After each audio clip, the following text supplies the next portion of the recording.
They say it's for your teeth. They say it prevents cavities.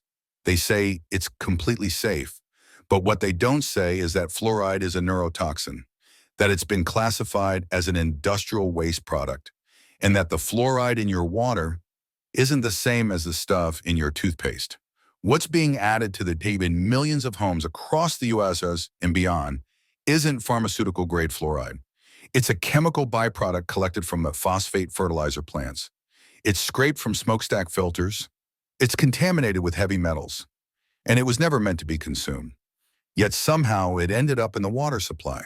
How? Because decades ago, powerful industries needed a way to dispose of their toxic runoff. And rather than pay to treat it as hazardous waste, they rebranded it as a public health service. And people believed it, because the message was simple. Fluoride equals stronger teeth, no cavities, no questions. But the truth goes far deeper and far darker.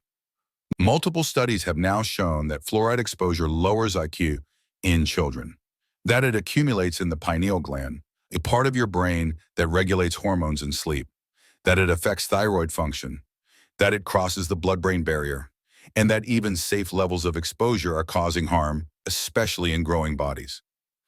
Yet the public is never told. The system keeps pushing, and entire generations are drinking water that was never designed for human health. This documentary is going to break the silence. To understand how fluoride got into your water, you have to understand where it came from. Fluoride is not some rare mineral found in pristine mountain springs. The kind used in public water systems is called fluorosilicic acid, and it's a byproduct of phosphate fertilizer manufacturing. When companies mine phosphate rock to make fertilizer, they burn it down in giant industrial smokestacks. And what's released is a toxic gas containing fluoride. Back in the early 1900s, that gas was considered hazardous waste. It was polluting the air, damaging crops, harming workers, and killing livestock. So factories were forced to install air filters to capture the gas.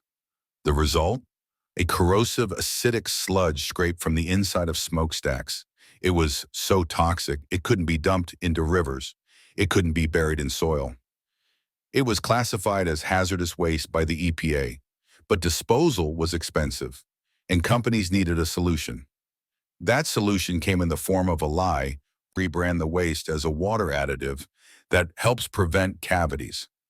Suddenly, these fertilizer giants weren't paying to get rid of their toxic runoff. They were getting paid to dump it directly into the nation's water supply. This wasn't about health, it was about profit and convenience.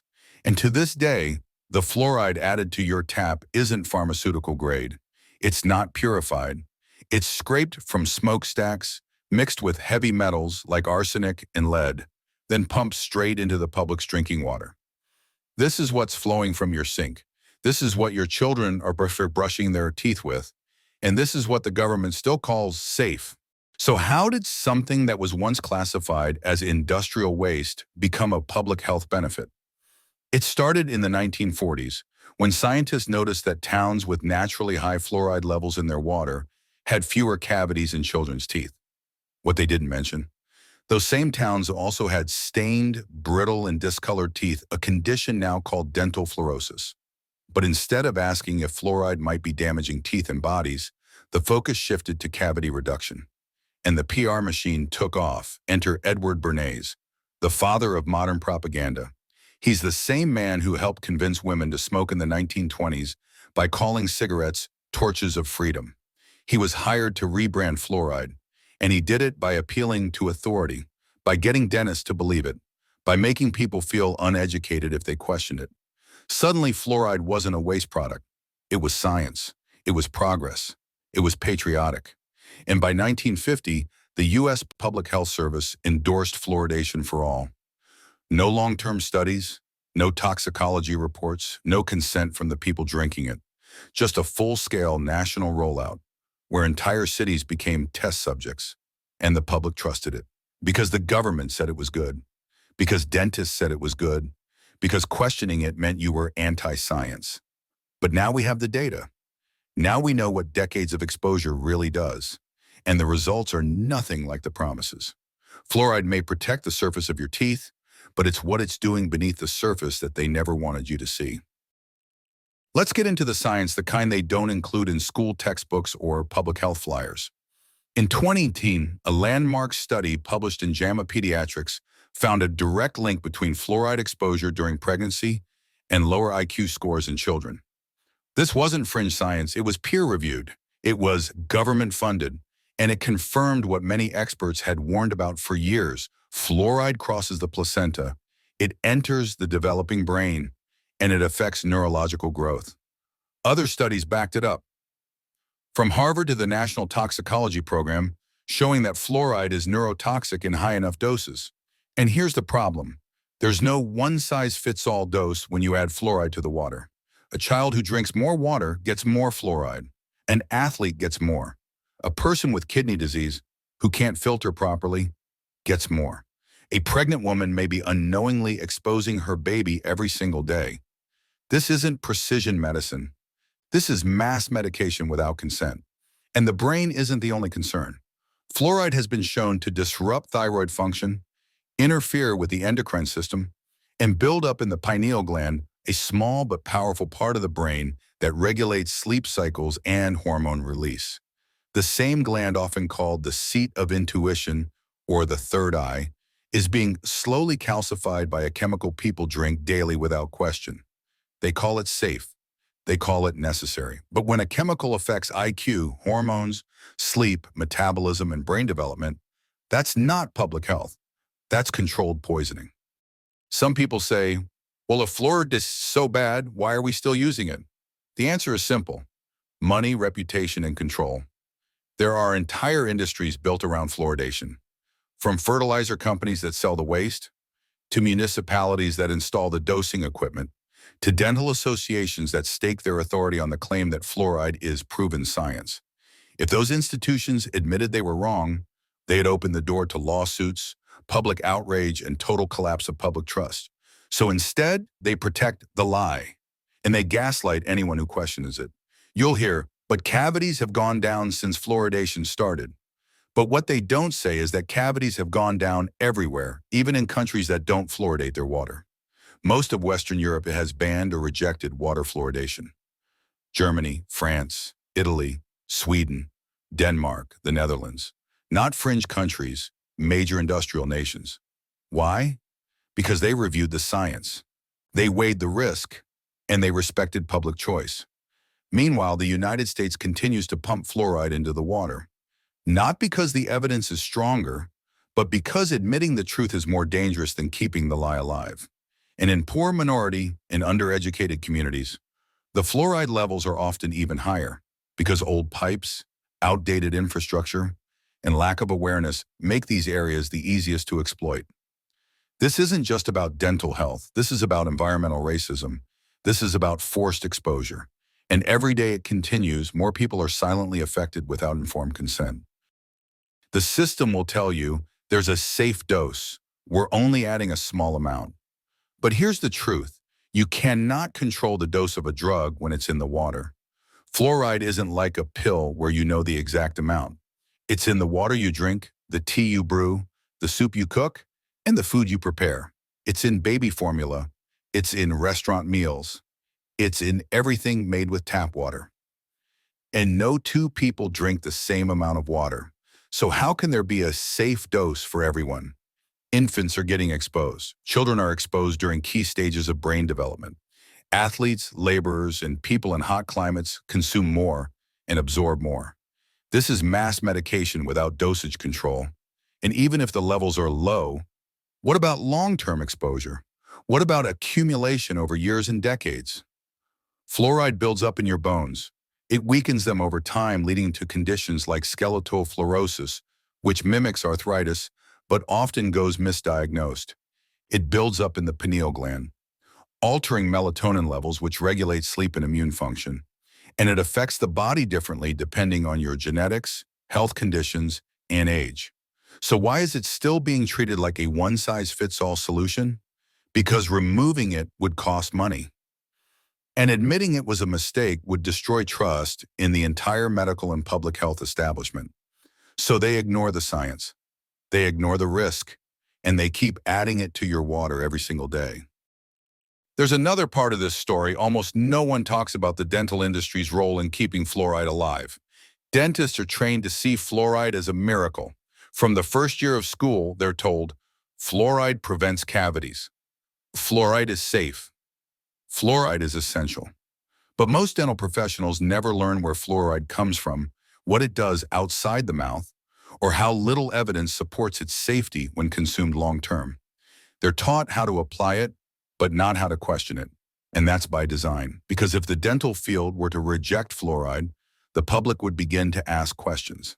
And if the public starts digging, they discover that we've been lied to for over 70 years. Here's the truth. Yes, fluoride can harden the enamel when applied directly to the surface of teeth, but ingesting fluoride through your drinking water? That's not the same thing. There is no biological reason to swallow fluoride. Your bones don't need it, your organs don't want it, and your brain can be harmed by it. The idea that you have to drink fluoride to protect your teeth is like saying you have to eat sunscreen to prevent sunburn. But the system keeps pushing the myth. They've built an entire industry around it, and they've used fear of cavities, of bad parenting, of public criticism to keep people compliant.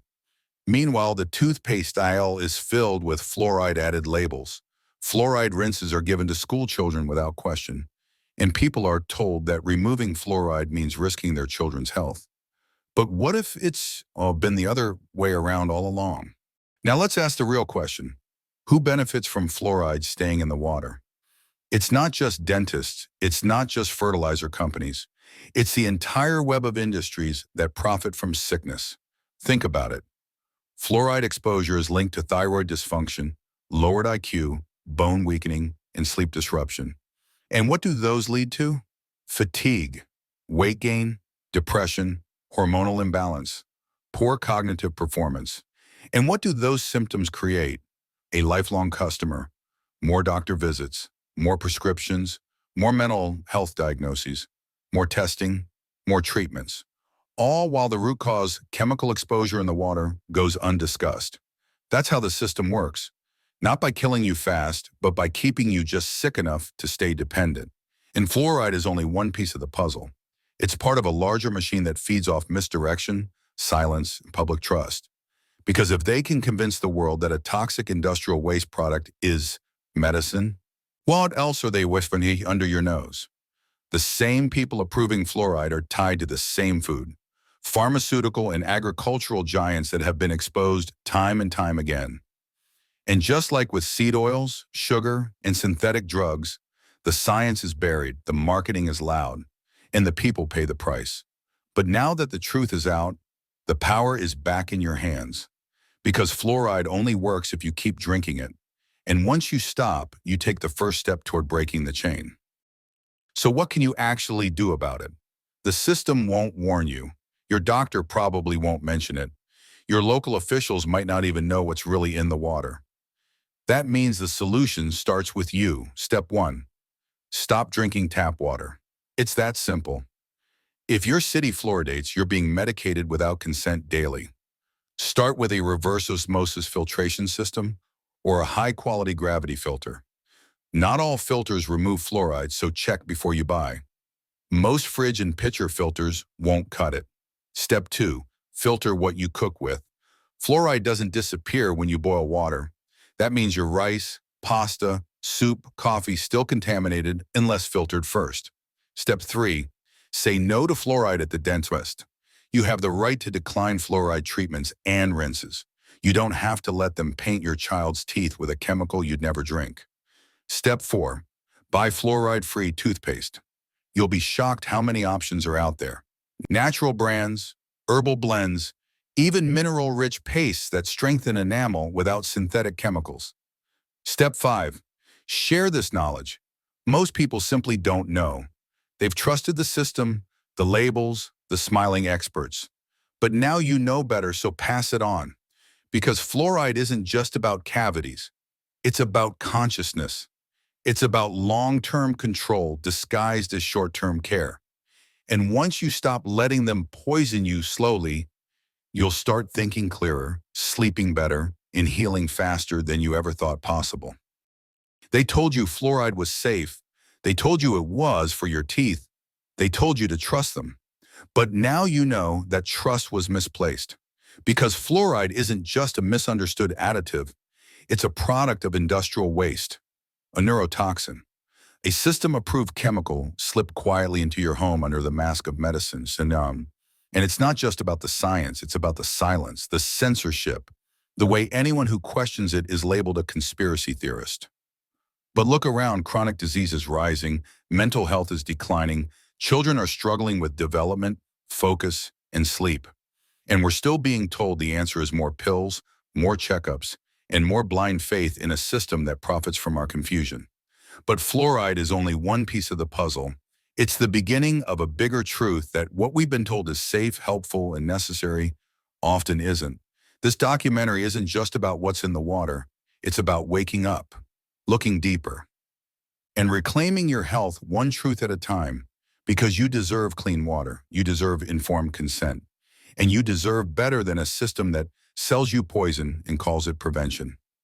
This ends the fluoride episode. But the exposure isn't over. In the next episode of The Poisoning of the People, we uncover how the sugar industry manipulated science, bribed health organizations, and helped create the obesity epidemic on purpose. Click for the next video.